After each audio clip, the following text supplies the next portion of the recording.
ഓരോ മനുഷ്യനും ചിന്തിക്ക്, കള്ളു കുടിച്ചവനെയും വ്യഭിചരിച്ചവരെയും പലിശ തിന്നുന്നവനെയും ഞാനും നിങ്ങളും കുറ്റം പറയരുത്. കാരണം അവൻ കള്ളു കുടിച്ചവനും വ്യഭിചരിച്ചവനെ പറയുമ്പോ ഞാനും നിങ്ങളും സ്വന്തം മനസാക്ഷിയോട് ചോദിക്ക്, എത്ര പാപം ചെയ്യുന്നവരാ, എത്ര പാപം ചെയ്ത് നടക്കുന്നവരാ, നമ്മളെക്കാലം നശിച്ചവരുണ്ടോ?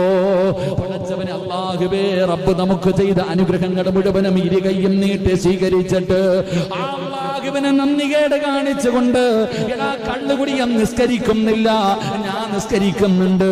കള്ളുകുടിയൻ ഖുർആൻ ഓതുന്നില്ല. വ്യഭിചരിച്ച് നടക്കുന്നവൻ ഖുർആൻ ഓതുന്നില്ല, ഞാൻ ഖുർആൻ ഓതുന്നുണ്ട്. പടച്ചവനെ അവൻ നോമ്പ് പിടിക്കുന്നില്ല, ഞാൻ നോമ്പ് പിടിക്കുന്നുണ്ട്. ഞാൻ അല്ലാഹുവിൽ വിശ്വസിക്കുന്നവൻ അല്ലാഹുവിൽ വിശ്വാസമില്ല.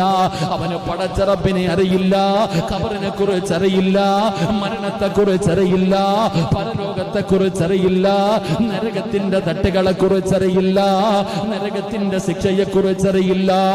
ഈ അറിയുന്ന എന്റെ ജീവിതത്തിൽ ഞാൻ ചെയ്യുന്ന പാപങ്ങള് ഞാനൊന്ന് സ്വന്തം ചിന്തിക്ക്, നിങ്ങൾ ഓരോരുത്തരും ചിന്തിക്ക്. ഈ പായിപ്പാട് പള്ളിക്കകത്ത് കയറാത്തവനെ കുറ്റം പറയുന്നവനെ, ഈ പായിപ്പാട് പള്ളിക്കകത്ത് കയറാത്തവനെ നമ്മൾ കുറ്റം പറയുന്നു.